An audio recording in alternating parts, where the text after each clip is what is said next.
سبحانك لا علم لنا الا ما علمتنا انك انت العليم الحكيم. د عدت مسائل روانو اور عدت تاسو سموري چې په دوه قسمه باندې دي. خاوند خپل ښځې ته طلاق ورکي نه درې میاشتې یا درې هیزه به انتظار کی به بل ځای کې نکاح کولی شي، او که خاوند وفات شو هغې ته عدت الوفات ویل کېږي، 4 میاشتې 10 ورځې به انتظار کی. په دې مسایل دا شروع کله کله داسې وشي چې دا عدت طلاق نه دی، دا عدت وفات ته واوړي، یعنی یو نه بل ته دا بدلیدلی شي اوړېدلی شي. یو ښځې باندې 3 میاشتې ټایم هغې باندې انتظار پکار و هغې ته، خو کله کله منځ کې یو داسې مسله راشي چې هغې ته 4 میاشتې 10 ورځې بیا انتظار کول غواړي. یعنې کله کله یو نه عدت د یو طرف نه بل طرف ته واوړي. هغې حوالې سره اوله مسله ده. نو دی وایي چې عدت د یو حالت نه بل طرف ته منتقل کېږي په بعضو صورتونو کې، اور د عدت 3 قسمونو کې یو قسم کله بل قسم ته بدلیږي. نغه کې پهلا قسم دا دی چې کله میاشتو والا عدت دا حیض ته واوړي. کچرې یو ښځې عدت په میاشتو سره شروع کړی دی اور هغه ښځه صغیره ده، واړه ده، بلوغ ته نه ده رسېدلې، اور یا بالغه ده بلوغ ته رسېدلې خو حیض ورته نه راځي، هغې एकदम حیض شروع شو، نه دا به اوس سره نه 3 حیضه بیا عدت تیروي. ٹھیک ده کنه. اور کچری 3 میاشتې پورا شوي او 3 میاشتو بعد 1 سیکنډ ولې وانه وړي بیا ورته حیض راغلو، نو بیا د سر دوباره د عدت تیرولو ضرورت پاتې نشو. مثال یو ښځه د هغې ته بلیډینګ نه راځي، بیماري ماهواري نشته، 2 میاشتې چې تېرې کړي एकदम یې د بیماري شروع شوه، نه چې د کمې 2 میاشتې تېرې کړي دا به کینسل شي 0، اوس په سره نه بیا عدت د حیض سره شروع کړي. ان دغه حکم د هغې ښځې دی چې هغې امید د بچو پیدایش ختم شي. عموما 50 کاله یا 55 کالو کې دغه مسله وي. دویم یو ښځه د هغې ته ماهواري راځي، عدت شروع کړي، طلاق ورته میلاو شو، هغې د بعد حیض بند شو، نو اوس په هغه چې کم 2 میاشتې تېرې کړي حیض ول هغه به ختم شي، بیا به د سر نه شروع کړي، 3 میاشتې به تېرې کړي. کله کله د طلاق عدت وفات ته واوړي. ټیک شو که نه. طلاق ورته میلاو بیا خاوند وفات شو. هغې 4 صورتونه دي. پهله صورت دا دی چې یو سړی په حالت صحت کې، حالت صحت دا چې نارمل حالتو کې یا مرض الموت کې یو داسې بیماري کې مبتلا شي چې هغې نه دا معلومه شي چې دا سړی د دې بیماري نه مړي کې پتې کېږي، نه دې ته مرض الموت وایي. ښه خپلې کور والا ته طلاق رجعي ورکي اور عدت دوران کې خاوند وفات شي، یعنی خاوند بیمار و اور یو طلاق رجعي ورته ورکو اور د ښځه عدت کې و دې کې د خاوند وفات شو، نه چې کله خاوند وفات شو دا عدت مخکې د طلاق عدت و، اوس به دا طلاق عدت وفات ته واوړي اور میراث کې به د ښځه مستحقه اور شریکه ګرځېږي. ولې چې کله خاوند طلاق ورکو 3 میاشتې نه وې تېرې چې خاوند وفات شو، نه چې کم 3 میاشتې تېرول په دې باندې پکار و هغه به 4 میاشتو 10 ورځو ته واوړي اور به د شریعت په کتابونو کې د ښځه پاتې شوه، نه لہذا میراث کې به ورته حصه میلویږي. دویم صورت خاوند ورته په حالت صحت کې طلاق بین واچولو. طلاق بین ما تاسو ته ویلي چې یو سړی ښځې ته وایي چې ته ما باندې خور یا مور یا تور ده، دې سره طلاق بین کېږي، یعنی طلاق ټکې ورته استعمال نه کړي، یا طلاق مغلظ 3 ورته ورکړي، نه په دې کې به بالاتفاق عدت طلاق ولا عدت وي که خاوند وفات شو او د عدت وفات به دا نه وړي. ټیک شو که. ولې چې کله 3 طلاق واچولو نو خبره ختمه ده، خاوند سره څه پاتې نه دي. اور یا طلاق بین واچولو، طلاق بین سره ښځه د نکاح نه ووتله، نه چې ښځه نکاح نه ووتله که اوس خاوند مړېږي که نه مړېږي هغه به خپل طلاق ولا عدت تېري. دریم صورت که چېرې د ښځې په مطالبې باندې طلاق بین ورکړي، ښځه خاوند نه مطالبه کړي چې ما ته طلاق راکړه، طلاق راکړه، ورته طلاق بین واچي، نو که بیا خاوند صحتمند و که بیمار و یعنی مرض الموت کې و، په دې صورت کې به عدت نه منتقل کېږي، دا به هغه عدت طلاق 3 میاشتې یا 3 حیضه تېري. اور که چېرې مرض الموت کې ښځه نه غواړي چې ما ته طلاق بین راکړلی شي، خو بیا خاوند ورته طلاق بین واچي او بیا خاوند وفات شي، نو په دې صورت کې احتیاط دی کې دی چې کم اوږد عدت وي هغه به تېري. ګوره عدت 2 قسمه باندې، یو عدت طلاق دی هغه 3 میاشتې دی، اور یو عدت وفات هغه 4 میاشتې 10 ورځې دی. نو موږ به ګورو چې دې ښځې ته کم ټایم زیات میلوي دی شي، یعنی 4 میاشتې 10 ورځې ورباندې تېرې کړو که 3 حیضه ورباندې تېرې کړو، نه چې کم اوږد عدت و هغې ته به ورواړو هغه عدت ورباندې تېري اور میراث کې به ورته حصه هم میلویږي. څلورم صورت دا دی چې حیض یا میاشتو سره عدت تېرولو هغه کې وضع حمل ته واوړي. ټیک شو که نه، یعنی ماشوم پیدایش ته. تاسو ته ما ویلو چې کمې ښځې ته طلاق میلاو شي یا خاوند وفات شي او په خېټې باندې ماشوم و، نه هغې بیا عدت وضع حمل دی، کله ماشوم پیدا شو بس عدت ختم. نه کچری د عدت ولا خزه ته حیض رزي او یا میاشتو سره دا عدت تیری په دې دوران کې پته ولګي د چې د حمل دی نو اتوماتیکلی دا عدت په حمل ته وړي چې کله ماشوم پیدا شو بس عدت په ختم شي بل ځکه به د نکاح کول جایز دي. کله کله د سی وخزوي چې هغه هر وخت حیض وي یعنی وینه ورته راځي هغه د شریعت په اصطلاح کې ممتدۃ الحیض ویل کیږي بس هر وخت 24 غنټې ویني وي نه د سی خزه به څنګه عادت تیری کچری او خزه ته مسلسل وینه راځي او د وینې نه بنديږي نه د دې لپاره عادت فقها او میاشتې ذکر کړي دي او میاشتې لس ورځې به د حیض ولا تیری درې ځل یعنی یو میاشت دا جوړه شو او دو میاشتې به مس کې د طهر وقفه کوي نه چې دو میاشتې وقفه کوي 2 میاشتې وقفه بیا لس ورځې بیماره بیا 2 میاشتې وقفه بیا لس ورځې بیماره بیا 2 میاشتې وقفه بیا لس ورځې بیماره دا به و میاشتې جوړیږي دا خزه بیا و میاشتې انتظار کې غد بعد د نکاح کول شي د څه خزه چې غو ممتدۃ الطهر ویغه د سره د بیماری رزینه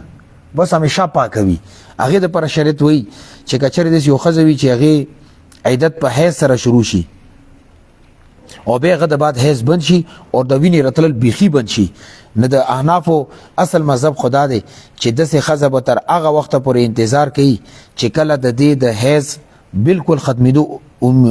یعنی د حیض نه راتلو امید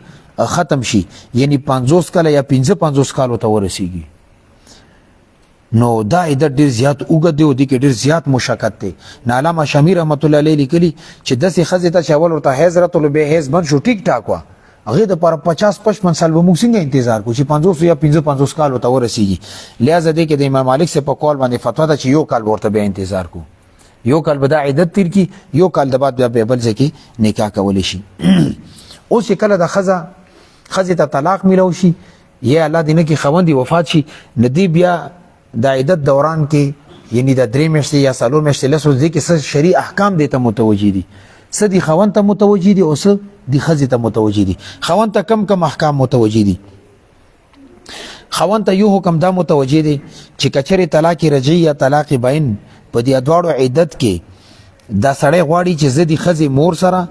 یا خور سره یا لور سره یا ترور سره یا وريري سره نکاح وکم یا سالور ودونه کړی دي او دا یو خزه ته طلاق واچولو هغه خزه عدت کې ده ټیک ټاک نه 3 میاشتې بغا تیری دې دوران کې کدا بل ودنې پنځم نکاح کول غواړي نه دا ناجایز دی یو سړی سالور ودونه کړی دي دی یو خزه ته طلاق واچولو دا خزه به 3 میاشتې تیری غدا بعد بل ځکه نکاح کول شي څومره پورې چې دا خزه 3 میاشتې عدت کې دا سړی بل ودنه شي کوله ولی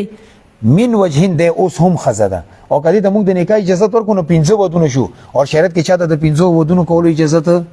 نشته پوه شو په دې مسلې باندې دا مسله او دسه مثال د سلور ودونه کړي دي دی خزه د طلاق واچولو اوس د غوړي چې دی خور سره نکاح وکي دی مور سره دی لور سره دی ترور سره یا دی وريري سره دا ناجایز چې سونه پورې دا خزه عیدت کی دا عیدت تیر کی بیا کول شي خو چې سونه پورې دا عیدت د دې دا عیدت کی دي سره نکاح کول جایز نه دی په خبره باندې پوښ اور دیم صورت دا دی چې عیدت دوران کې خوند کچری د خپل خزه ته بل طلاق ورچ کول غواړي نه ور کول شي یو خزه ته یو سړی یو طلاق واچولو او 3 میاشتې یا 3 هزه کې دی نه دی پورا نه کدا ورته بل طلاق اچي چول شي کبل طلاق اچي ولې درو طلاق اختیار ور کړی دا چول شي خو شرط دا دی چې 3 طلاق نه وی چولی اور یا طلاق باین د بعد بل طلاق باین اچي نه دانه کیږي یو سړی خپل خزه ته وي چې ته په ما باندې مور خور ته ارڅ ورته وي هغه طلاق مطلقه باینه شو اوس دا دینه پس کدی ته طلاق ټکه طلاق استعمالي نه طلاق کیږي خو بیا ورته چې تما خور مور نه بیا بل طلاق نه کیږي ولې چې اول زیرو ته خور مورلو غې نه کان اوته نه که اوس ورته وي نه غې سره خزنه دا وای ده کنه خو کدا ورته چې طلاق نه طلاق کیږي طلاق بیا طاقت ډیر دی کغه باینه بیا ور باندې اثر کیږي طلاق وو کیږي کله خبر باندې پوه شو اوس خځې سره کم احکام متعلق دي دا اهم خبره خاطر کې بعضی مسایل د سړي جامو سوسایټي کې ډېر غټه مسله ده پهلا مسله دا چې آیا عدت دوران کې د خځې ته نکاح پیغام ورکول شي کنه شي ورکول نه عدت په حالت کې یو اجنبي سړی صراحتا د خځې ته نکاح پیغام نشي ورکول چې زه تا سره نکاح کول غواړم ٹھیک ده البته کچره دسه خزه چې طلاق رجعي یا طلاق بائن نه علاوه بل خزه و مثال طلاق رجعي کې ځکه چې خوند ته رجوع کول شي کله چې خوند ورته چې بس ته دوباره خپل اول غواړم او دسه طلاق بائن درې مشتنی تیری بیا ورته عزت اسانه کا تړل غواړم دا خیر دی خو کده نه نور عدت ولا خزي وي مثال 3 طلاق ورته ملاوي یا خوند وفات شوی دی سالور میاشتې لس ورځې عدت تیری نه اشارتن پیغام ورکولی شي قرآن کې شته د سوره بقره کې شته کې دې شي مفتي صاحب تاسو ته ویلي خو داسې به ورته وایي لکه اشارتن خبر دا به ورته نه وي سراتن چې زه تا سره نکاح کول غواړم چې تا عدت تیر شي زه به نکاح کوم دا حرام دی ناجایز دی اشارتن ورته ویلی شي چې زه غواړم چې ما نکاح کې ستا په شان ښه ښځه وي دا ګوره کنایه ده اور یا ورته دا وایي چې زه دا غواړم چې ستا ته ما په شان الله پاک ښکلی خاوند درکړي داسې کنایي الفاظو سره ویلی شي خو سراتن ورته پیغام نشي ورکولی یو مسله دا ده دویم دا چې عدت دوران کې نکاح عدت په حالت کې یو اجنبي دپاره یو عدت والا ښځې سره نکاح کول جایز نه دي چاہے دا عدت ته طلاق وي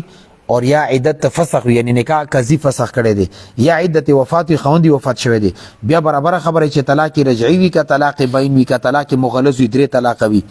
البته طلاق مغلظ نه علاوه خوند خپل باندې دی ښځې سره نکاح کولی شي درې مثال طلاق بینی ورته چولې ورسته خیمانه شو چېرې ماته دا ښځې سره وخت تېرول پکار دی بیا هغې ته تجدید نکاح ورسره وکړي ټیک دی البته که درې طلاق چولی نو هغه بیا حلالي پروسس دی هغه اوږد طریقه ده خو د نکاح په عدت کې تړل دا حرام دی ټیک شو که نه اوس دا قیدي نمبر 804 باندې دا کم کیس کړی و چې دا عدت کې نکاح تړلی ټیک شو که پاکستان داسې قانون دی که نه چې رنیسي دی که نه بیا ورته پړي نه مار جوړېږي ټیک شو که نه اور چې سپین باز د جوړېږي که نه بیا په عربونو پیسې والي بیا بادشاه وزیر اعظم جوړېدی شي ښه پاکستان زنده باد ښه ټیک شو که نه ځکه برباد دی که نه خو بهرحال او دې کې دا ډېره سخته مسله ده ښه که یو سړي ته دا پته وه چې د ښځه عدت کې ده هغه به وجود نکاح وتړي اوس کافر کېږي ښه د دومره سخته مسله ده اور که یو سړي پکې ګوي و که پته چې د ښځه عدت کې ده بې ګوي و که دا اوس کافر کېږي ښه ذخیرة الجنان کې شیخ سرفراز صفدر صاحب رحمت الله علیه دا لیکلي دي هغه وایي چې دا مطلق حرام دی او ته چې د ګوي کې او نکاح یې تړې پته ده درته چې دا عدت کې ده اوس کافر کېږي ځکه چې تا حلال وګڼلو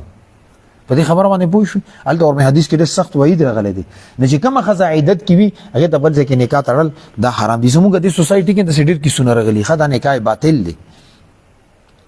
درېیمه مسله ده د عدت په د خاوند په کور کې تېري د مونږ خلک ورته پریز وایي دې باندې تفصیلي مسایل د سبا راځي انشاءالله خو دومره ځان به مې پوه کړي کومه ښځه چې عدت کې وي هغه به د عدت خپل خاوند کور کې تېروي اور اگر چې د طلاق اور د خاوند مرګ په وخت کې هغه بل ځای وي ټیک ده که نه ښځه چېرته بار تللي وه چې کور ته راتله خاوند یې وفات شوی وفات وي که نه خو عدت به دې خاوند کور کې تېروي ښه طلاق نه پس 3 میاشتې یا 3 هیزه او که خاوند وفات شو 4 میاشتې لس ورځې بدل دی او که ګېډې باندې ماشوم و بیا د ماشوم پیدایش پورې به په دې خاوند کور کې عدت تیری او که چېرته بار تللي وه د کور ته راتلل ضروري او لازم دی ورباندې او د خاوند کور نه مراد هغه کور دی چې هغې ته طلاق میلاوي اور یا د مرګ نه مخکې ښځه او خاوند هغې کې دواړه یو ځای پاتې شوي د کرایې کور ولې نه وي ښه دا پکې دی چې کرایې کور کې ولې نه وي خو عدت په مال ته تیري څلورمه مسله د خاوند کور نه بار تلل ښځې ته دا ډېره غټه مسله طلاق ورته میلاو شي او یې خاوند وفات شي دا کور نه بار تللی شي که نه شي زموږ الفاظو کې ورته پریز وي چې یاره پریز کې څه کول پکار دي زموږ دلته ډېر بېځایه رواجونه دي سبا به درته زه څه ووایم دلته یوه ښځې خاوند وفات شوی نو چې کله 4 میاشتې لس ورځې پوره شوې ما ته ټلیفون وکړو کور نه چې هماغو رشتهدارانو چې جي موږ ته چا ویلي چې دا به پلار کور ته ځي ملخه پلار کور ته لاړه څه به کوي هلته به پلار ورباندې صدر وچي ملخه بیا به څه کوي بیا به خاوند قبر ته لاړ شي بس غده بعد دې ته ازادي حاصله اوس دا چا ویلي دي دا ټول د هندوانو رواجونه دي هندوانو نه بس موږ هندوانو سره پاتې شوي د برسر هندو پاک کې نو غوزن طلاق والا ډېر داسې رسم او رواجونه چې موږ ته راغلي دي په دې خبره باندې پوه شوې تحفة الهند یو کتاب دی هغې کې ټول دا شیزونه لیکلي شوي دي چا ویلي چې پلار کور ته به ځي چا ویلي چې ښځه به قبر ته ځي ښځو سره قبرستان ته تلل شته نه بوډاګانو ښځو ته شته ځوانان یې منې دي فقهاو لیکلي چې دلته بیا چغې سوري وي نور مصیبت جوړي او د دې نه پلار کور ته ځي هغه به ورته صدر په سر واچي بیا به خاوند قبر ته ځي نه خاوند قبر ته لاړ څه توری وکړه په دې خبره باندې پوه شو او چې 4 میاشتې لس ورځې تېرې کې تا خاوند سره هېڅ تعلق نه دی پاتې هغه پردی سړي په حکم کې او دا رواجونه دا ختمول غواړي لږ په کار دی چې د دینداري طبقه په دې باندې کار وکړي دا نور عوام نه هغسې څه ګیله نشته هغه به څه بویئ احنافو په نسبت باندې چې کومې ښځې ته طلاق رجعي یا باین یا 3 طلاقونه میلاو شي نه هغې دپاره شپه او ورځ یو وخت کې هم بلا د عذره د خاوند کور نه وتلل جایز نه دي بیا برابره خبره ده چې په خپل وځي نه جایز ده اور که دې نه علاوه ورثاو کې څوک کور نو بسي دا هم نه جایز دي زمونږ بعضې د پښتانه الله ورته هدایت نصیب کړي چې خوند وفات شي بیا لیور ورته خپې اړه میکړي چې د کور نه وځه انده خطر مسوجي چې میراث باندې مانه څونه وړي څه قبضه ونه کی ځایم شریعت دا اب عدت کم از کم د عدت خو تیر کیږي لکه صبر وکړه جرګې ورته کینوري نه دا زمون بعضی مسائل شته دي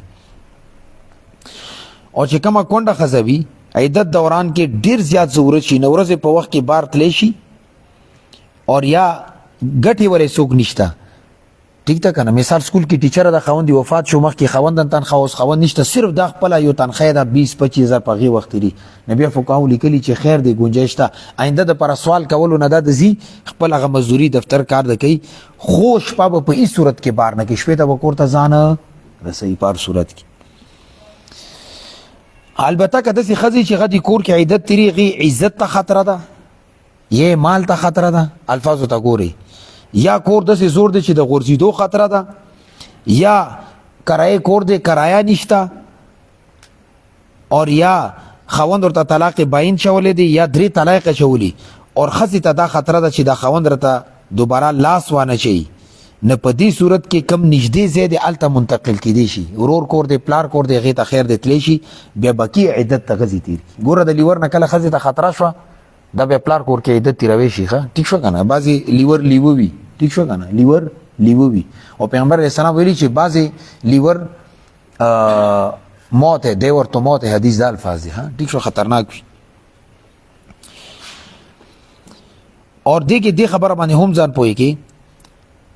چې کله خزی ته د خاوند نه طلاق میلو شي کنه درو میاشتو پورې کاغي چری سرکاري نو کوي بیا هم نشي تللی ولی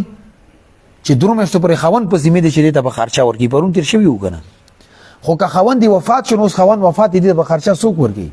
او دې ته دا خطر ده چې کزه د ملازمت تلانه نه ځکه دي شي سسپند شوم ماته یې سم ملاو نشي نبي دی رزق پای ته ول د پر گنجائش ورته شته دي خو بار بشپا نه کی دا درته ما ویلو یو صورت کچری ورور یا خوري وفات شي او د خزه په عدت کې ده خوندي وفات شي یا چا خوند ورته طلاق چولې نسب کوي نو فقهاو لیکلي چې لاړ د شي فورن هغه ځکه هغه وګوري دعا وکي بس فورن د واپس راځي ال د بکینی نه دا چې سار نه لاړې مزیګر پورې الته ماتام کړي دی بیا راشي ٹھیک شو کنه مو بیا امیدا صدر شلی ګره شرمول گئی بس 5 10 15 منټ ته لاړ شي الته دعا او قتل را قتل بس بیا د فورن واپس کور ته راځي ها په دې مې پوښي دی گنجائش پکشتا دي بعضی موږ پښتانه د سکی چې کله خزي خوان وفات شي نسخري ژوندې وي یعنی چې کوم خوان پلار دی ژوندې وي نو سالون مشتله سوزه خو بدا خوان کور کې تیریږي ولی دا ورته شریعت حکم دی خو سالون مشتله سوزه بعد آیا د اسخر کور کې دی د پتی کېدل ضروری دي کني ضروری نه شریعت ورته اختیار ورکړي کدا بل ځای نکاح کول غواړي نکاح کول شي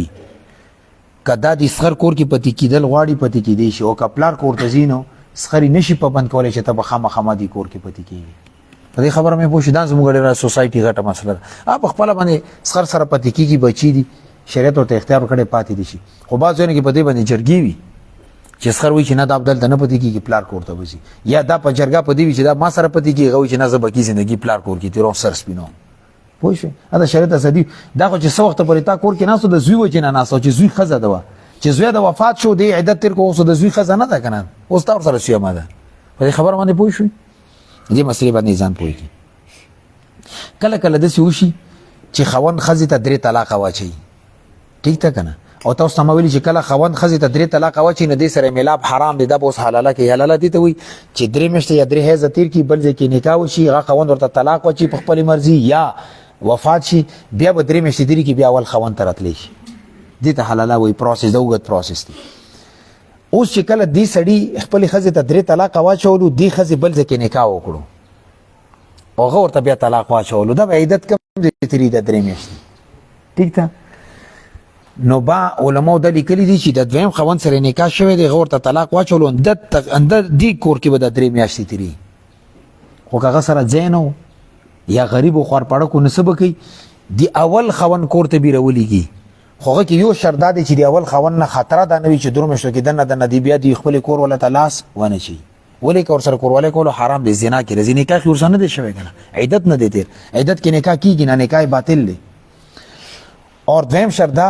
چې چې دا دویم خوند کم نکاح ورسره وتړلو بیا ورته طلاق واچولو دا به دی اول خوند ته دا ووایي چې ما سره خو د ستا د کور والا مخکې ستا کور والا اوس ما کور والا شوه ما ورته طلاق چولی دی دا به عدت که ما سره تیری ما سره ځای شته نه دا به ستا کور کې عدت تیری خو 3 میاشتو کرایه به ورنه دا اول خوند اخلي خرچه به مني په دې خبر باندې پوه شوئ مسله داسې ده خو دا 2 شرایط دي چې اول خوند نه د دستاندازي یعنی لاس چولو خطر نه وي او دویم دا چې دا خرچه به د دویم خوند مني چې چا ورته دا بیا طلاق چولی دی ښه او کچری نکاح فاسد شو نکاح فاسد کې په خزي باندې عیدت نشته دی البته خوند کمنی کې چې کور نه بار مو وزن نه بوزي انداغه نه کې ورکوټي مشومه ده هغه ته طلاق ورکړی دی نه عیدت دوران کې هغه کور نه بار تلی شي خو خوند په اجازه باندې موقوف دی که خوند ورته اجازه ته ټیک دی کني بار نشي تلی کما خزه عیدت کې ویغه سفر کولی شي کنه چې کمی خزه ته طلاق ملو شي غیر رجعي وي یا طلاق بینی یا 3 طلاق ورکړي نه خپل باندې سفر کولی شي او نی خوان خپل ځان سره سفر کې بوتلی شي د حج سفر ولی نوی ٹھیک شو هغه عیدت ته کور کې وخت رولې وتی سفر کې ګرځي کله یو ځای کله بل ځای دلته کې یو مسله د سره غلی و خزه خوان وفات شوی او حج ته دخیله کړی و حج دخیله خو 12-13 लाख روپے دی کنه نو هغه چې حج تلاړه شم کلاړه نشم دا خو او دخیله شوی کې دي چې بل کلون شي بیا یا پیسې نه وي شل خبري وي نو علماء ورته لیکلو چې حج ته دلاړه شي حج خو به وشي خدای عیدت دوران کې تلل په دې باندې ګناګار ده یعنی ګناه او ثواب دواړه به ملويږي ټیک څه کنه سفر خورته خوند بغیر جایز نه دی کنه خوند وفات شوی دی عیدت کې ده نه دا مسله کله کله سه مسله سوسایټي کې راشي نه سفر نشي کوله نه حج ته تللی شي چای محرم وي که غیر البته که خوند د غوړي یو طلاق رجی چوله او دا غوړي چې زه د سره بیا دوباره رجوع کوم بیا یو ځای شم نه کبه ځان سره سفر کې بوزي خیر دی ټیک شو رجوع به شي بخپله کې میلو شي خبرې اترې وکي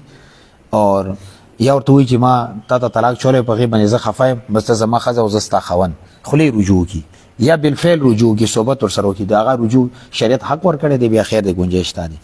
سوق منول خفغان انا په نسبت باندې کمی خزه تا کما خزه کونډوي دغه بل اتفاق چې کم سوق دی یعنی افغان دی کنه عیدت ورته وي هغه د دې چې زینت پنه کوي زینت پر خود د ځان جوړول یو شی بل شي دا ور باندې وجی دا پری دي البته چې کمی خزه ته طلاق رجعي ملاوي هغه بل اتفاق هغه د پر د سوق پر خودل دا مستحب دی یعنی دا د ځان جوړي کوشش ته کی چې خوند ځان ته بیا متوجي کی ول یو طلاق ورته ملاو دی کنه اوس کا درو مشته کی دی د خوند ځان نه سټیسفای مطمئن نه کو درې مشته تیرې شوي نه دا به باینه شي د بل ځای بیا نکاح کولی شي خزه ته حکم دادی چې ته دی درو مشته کې د ځان جوړو چې خوند ته بیا دوباره متوجي شي نغه د په بیا خپګان نه دی کول پکار بلکې ځان د جوړ کی چې د خوند ورته دوباره توجه کی اوم نمبر باندې چې دی خزه تانان نفقه ورکول د دوران کې او کور ورکول د خوند ذمہ داری ده پهله صورت کې چې طلاق رجعي ورکی یو طلاق او بیا غا عیدت کې وینه بل اتفاق په خوند باندې خرچا ورکول کور ورکول د په خوند واجب دي دغه صورت کې چې طلاق بین یا 3 طلاق مغلظ 3 طلاق ورته واجب په دې صورت کې کچره خزه حامله وا بیا هم یعنی پریګننټ وا بیا د خزه خرچا نه نفقه کور ورکول د خوند په ذمہ باندې دي اور کچره طلاق بین یا طلاق مغلظ ورکړي او حامله نه و بیا هم احناف په نسبت باندې کور ورکول او خرچه کول د په خوند باندې واجب دي البته دو صورتونو کې واجب نه دي یو چې کله خزه خوند وفات شي نه خوند باندې خرچه واجب نه د خوند مرد نه کم ځنه ورکی نی میراث نه اخستې شي اور دویم نکاح فاسد کې چې کومه خزوی هغه ته خوند ځان نه طلاق ورته و چې یې قضی بیل کی نه نه نفقه په دې خوند به نشته خوند نه دی نو ولې خرچه ورته ورکی په دې صورت کې ورمه خرچه وای اتمه مسله میراث کې انا په نسبت باندې دوه قسمه خزه عیدت کې د سیده چې هغه د میراث حقداري ګرځيږي پهلا چې کوم خزه طلاق رجعي ملاوي او طلاق رجعي په عیدت کې خوند وفات شي دا خزه په میراث کې مستحق ګرځيږي او خبر اور عیدت تیر شو به خوند وفات شو به میراث کې حصہ نه رسیږي خزه نشو کنه نه چې خزه نه د میراث کې حصہ نه رسیږي د ځکه مرز الموت کې د ډېر غټه مسله وي د یونی سړی چې کله پوښي چې نه بچ کېږم بس د طلاق واچي چې ما میراث کې د بوزي نه بچو ته ډېر پاتې شي ځکه شریعت غو پر خپل قوانین بیان کړی دي صحیح ده کنه دیم صورت کې مرض په حالت کې یا عیدت کې خزنه وړي خوند ورته طلاق بین واچي ګوره ماغه صورت رالو او به خاوند د عدت دوران کې دی بیماری نه وجې نه وفات شي، نه بیا به میراث کې ښځې سره رسي. ولې اوس خاوند دلته دا کوشش کړی چې دا ښځه مانه بس وځي چې د ما میراث بچو ته ډېر پاتې شي. ولې ښځې ته خو حصه میلوېږي که نه، هغه وایي چې دا حصه ما بچو ته میلاو شي. نه شرط ورته وایي چې په داسې حالت کې د کچرې ښځې نه غوښتله بیا ورته تا په بیماري کې طلاق واچولو او طلاق باین د واچولو، نو په دې صورت کې به ښځې ته میراث کې حصه میلاوېږي که چېرې عدت کې خاوند وفات شي. نهمه مسله ده معاشرت. معاشرت څه ته وایي؟ ښځه او خاوند خپله کې یو بل سره زندګي تېروي شي که نه عدت دوران کې، هغه مسله ده. که چېرې طلاق باین یا طلاق مغلظ 3 طلاق چولي او د ښځې عدت تېرولو، نه خاوند دپاره دا ښځه اجنبیه ده، پردي ده، دا مطلب ټیک شو. هغې سره کیناستل پاسېدل او هغې سره خلوت کول، یعنې یوازې کمرې کې رجمه کېدل، دا حرام او ناجایز دي. ټیک شو که نه؟ او که میلاو شو نو زنا په باب کې راځي. ښه، علامه اسکفي رحمت الله علیه لیکلي چې قاضي ته پکار دا ده چې د ښځې او خاوند منځ کې یوه داسې ښځه مقرر کړي چې هغه 24 غنټې په دوه نظر ساتي چې دو خپله کې میلاو نه شي. ښه، جاسوسه به ورته مقرره کړي. ټیک شو، چې دا خپله کې میلاو نه شي ظالمان. ټیک ده؟ بس بیا خو خبره ختمه ده. هغه موږ ویلو چې کله د ښځې عزت ته خطر بیا د پلار کور ته لاړه شي، خو نور شریعت دا وایي چې خاوند کور کې به عدت تېري. خدا حکم هغه ښځې دپاره نه دی چې چا ته طلاق رجعي میلاوي. طلاق رجعي کې به ښځه دا کوشش کوي چې د خاوند ماته دوباره مایل شي او مخ خپله کړي، هغې دپاره دا حکم نه. یعنې هغو منځ کې به ته ښځه نه مقرروي، قاضي به نه مقرروي. دا چې کله طلاق بیان شي یا 3 طلاق چولي بس خبره ختمه وي. اور که چېرې خاوند د میل جول اور د میلاب رجوع په نیت باندې کوي، نه بیا پکې څه خبره نشته. نه خاوند خپله کمرې ته راشي غواړي چې ما دې ښځې ته یو طلاق رجعي چولی، زه غواړم چې دا دوباره ما ته راشي، نو بیا که خاوند ورته کمرې ته راځي بیا څه خبره پکې نشته دی. او رجوع بالفعل دپاره ضروري دا دی چې یا خاوند شهوت سره خپله کور والا ښکل کړي، یو طریقې دا ده. ښه ټیک شوه، ښکلې کړي، غاړه ورکړي، دا رجوع ده. یا چې هغې کم اندام مخصوصه دی هغې ته شهوت په نظر سره وګوري، اندام نهایي ته. ټیک شوه، دا چې چا واده کړی دی باندې پوهېږي، دې وضاحت ضرورت نشته. اور کچری د رجوع یا د شهوت نه نو نو بیا د خاوند د ښځې سره میلوېدل او یا سفر کول بیا مکروه دي. چې ته د ښځې سره رجوع نه کول غواړې، دوباره خپلول نه غواړې، بیا ورسره سفر ولې کوې، بیا ورسره میلوېږې ولې، دا بیا میلوېدل مکروه دي. لسمه مسله ثبوت نسب. تاسو ما ویلي چې کله خاوند ښځې ته طلاق واچي اور هغې حمل ثابت شو دي 3 میاشتو کې دنه یا 3 حیض ورکې نه مخکې نغه نسب دي خاوند نه ثابتېږي، دا مسله مخکې تېره شوې ده. 11 نمبر میں آیا چې کومه ښځه عدت کې وي دې ته زکات ورکول ټیک دي که ټیک نه دي؟ کومو صورتونو کې شریعت طرف نه په دې خاوند باندې نفقه واجب ده، په هغو صورتونو کې په دې ښځې ته زکات نشي ورکولی. ولې دا ته خپله ښځه د ځکه خو ورته خرچه ورکوې که نه. او چې کومو صورتونو کې خاوند باندې نفقه لازمه نه ده، په هغو صورتونو کې زکات ورکولی شي. هغه کې یو صورت دا چې نکاح فاسد کې یو ښځه عدت تیری، هغې ته ښځه د خاوند چې په نومي خاوند دی، حقیقي خاوند نه دی، که هغې ته زکات ورکوي نو ورکړي. ولې هغې خپله ښځه نه ده، پردي ښځه ده، خو بس یو شک وجې نه ځان ته ښځه جوړه کړې وه، نکاح فاسد یې کړی. نکاح فاسد دي چې نکاح وتړي ګواین پکې نه وي، نو په دې صورتونو کې بیا هغې ښځې ته زکات ورکوي. دا 11 مسایل دې سره متعلق. سبا مسایل دا دي چې ښځه په پرهیز کې څه کوي، چا سره میلېږي چا سره نه میلېږي. دا مونږ ډېره غټه مسله ده، زمونږ د خلکو ته پته نه وي. خاوند وفات شي بیا ښځه یوه کمرې کې بند کړي، یاره دې سره ما میلوېږه، دې سره ما میلوېږه، دې سره ما میلوېږه، هغې ته جهنم جوړ کړي. یو جهنم د خاوند وفات وجې نه ورباندې جوړ دی، یو جهنم ورباندې مونږ کور کې خپل طرف نه جوړ کړو چې دا به نه میلېږي، په موبایل به خبرې نه کوي، کمرې نه مار ووځه، ځان نه مو پابندیانې جوړې کړي دي، د هغې زندګي برباده کړه. هغه مسایل سبا دي او هغه ضروري دي.